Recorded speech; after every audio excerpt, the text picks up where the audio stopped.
1915 წლისთვის Tesla-ს იმდენივე ხონა დაგროვებული, რომ ბანკმა უერთდიმკვლის ქონება ჩამოართვა. კოშკი 1917 წელს დაანგრიეს და ჯართად გაყიდეს. პროექტი არასოდეს დასრულებულა.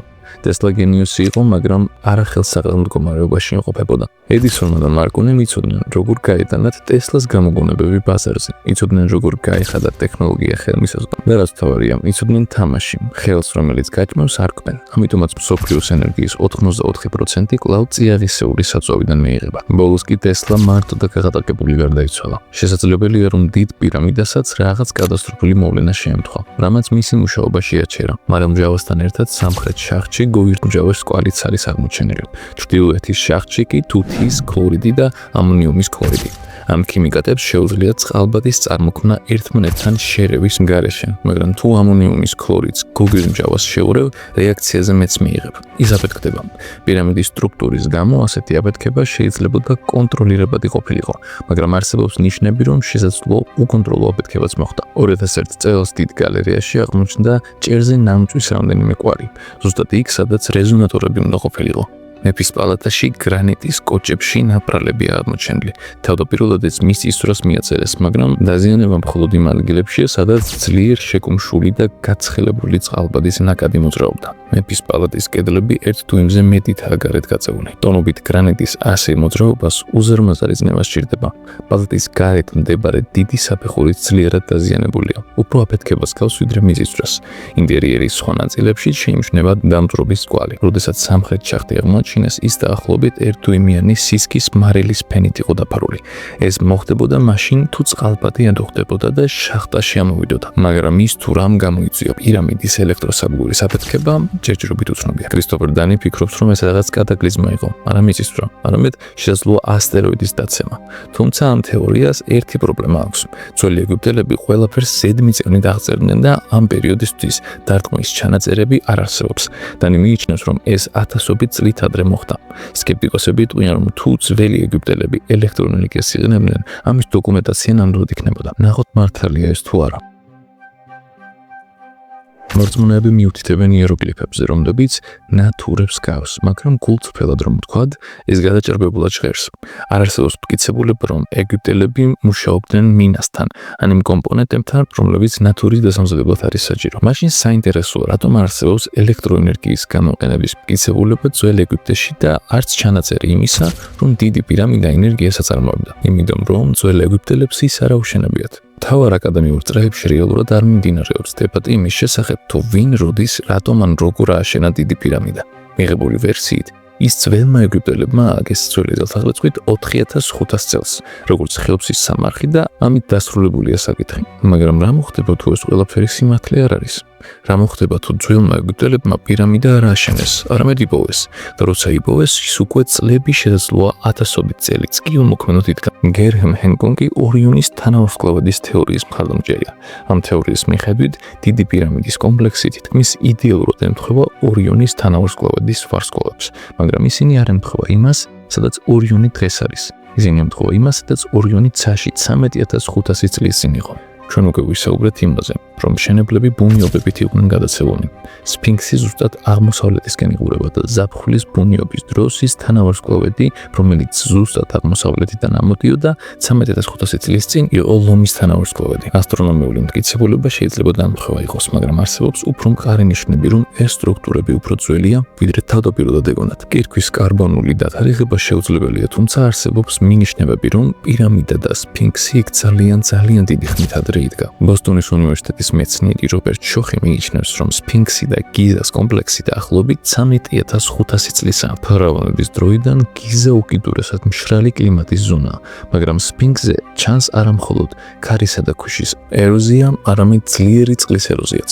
სფინქსის ძირში არსებული ეროზიის ნიმუშები შეიძლება წარმოქმნილი მხოლოდ იმ შემთხვევაში ყოფილიყო, თუ უზარმაზარი მოცულობის წყალი ძალით გადავიდოდა მასზე. არსებობს მტკიცებულება, რომ ეს მოხდა იანგერ დრაიასის პერიოდის ბოლოს, რაც უკანასკნელი გამყინვარების დასასრულს აღნიშნავს, დაახლოებით ძველი წელთაღრიცხვით 9700 წელს. მიიჩნეოდა, რომ მყინვარები რამდენიმე საუკუნეში სწრაფად დადნა და ზღვის დონემ 150 მეტრით აიწია. გეოლოგიურ დროში ეს სწრაფია, მაგრამ მოგვიანებით შეგროვებულმა მტკიცებულებებმა აჩვენა, რომ დნობა შესაძლოა 10 წლებში მოხდა. ეს დედამიწის კლიმატში დრამატულ ცვლილებებს გამოიწვევდა. შემდეგ კი, როდესაც ყინულის ბირთვების ახალი ნიმუშები შეისწავლეს, სურათი კიდევ უფრო დრამატული გახდა.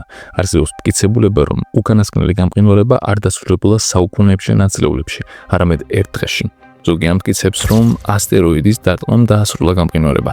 ისეთი გლობალური კატასტროფა, როგორც ჯიქშულობის ასტეროიდის დარტყმა იყო, რომელმაც დინოზავრები განადგურა, მაგრამ დარტყმა გაციებას იწვევს. უახლესი კვლევები მიუთითებს, რომ დაახლოებით ძველი წელთაღრიცხვი 9700 წელს მოხდა მასშტაბური მზიური მოვლენა.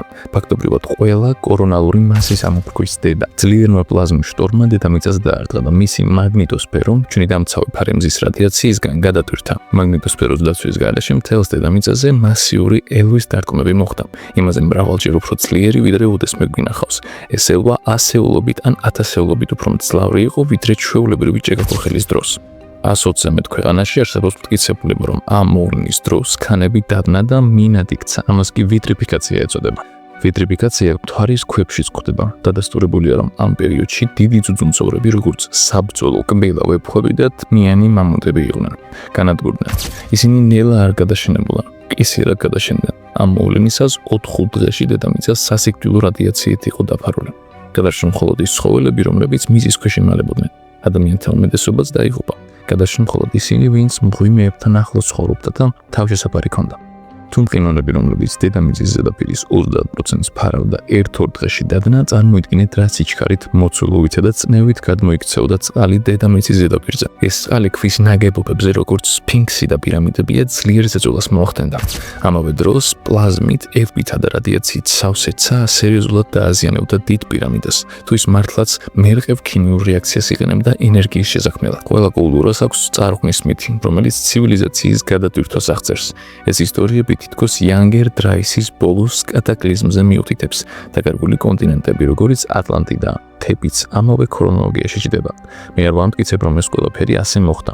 მაგრამ ვამბობ, რომ არსებობს მტკიცებულება, რომელიც საშუალებას გვაძლევს დავუშვათ ეს მოსაზრება. შესაძლოა ათასობით წლის წინ არსებობდა განვითარებული ცივილიზაცია.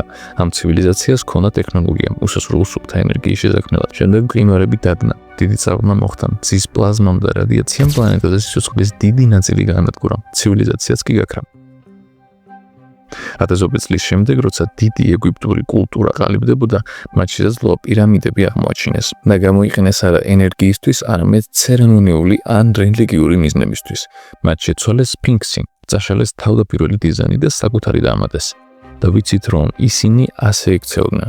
წამყვანი მეცნიერები ჯერ კიდევ არ არიან დარწმუნებული და ეს ნორმალურია. დროის გასვლასთან და ახალი საიდუმლოებების გამჟღავნებასთან ერთად, ადრე თუ გვიან სიმართლეს გავიგებთ.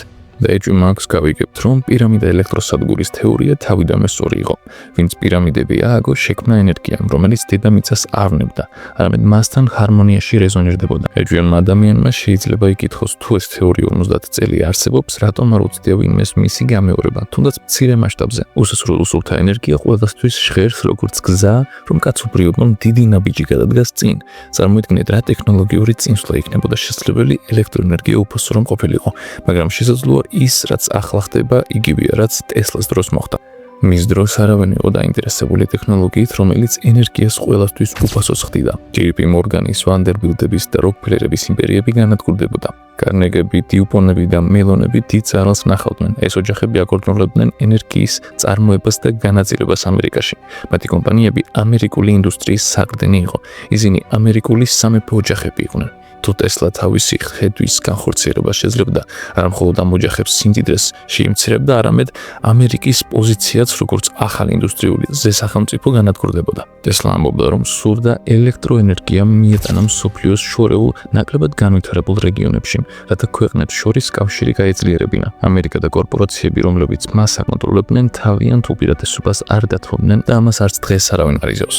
როდესაც ტესლა გარდაიცვალა, FBI-ის და OSS-ის აგენტები უცნაურად ახლოს ტრიალებდნენ. მისი დოკუმენტები 80 წუთში ინახებოდა. თავად ტესლას მიერ დალაგებული და დანომრილი. მხოლოდ 65 აღმოაჩინეს.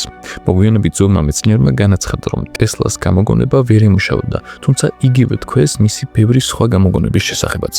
დღეს გამოყენებული პროდუქტის 80% ტესლას უკავშირდება, მაგრამ ტექნოლოგიამ, რომელიც ახალ ყველაზე მეტად გვჭირდება, იეფად სუფთა ენერგია მასთან ერთად მოკვდა.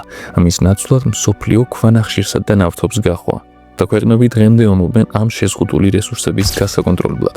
ნავთობი, ქვანახშირი და ომი შეიძლება საშინელი იყოს პლანეტისთვის და მასზე მცხოვრები ადამიანებისთვის, მაგრამ ბიზნესისთვის მშვენიერია და თავისი გენიოსობის მიუხედავად ეს ნიკოლა ტესლამ ვერ გაიგო.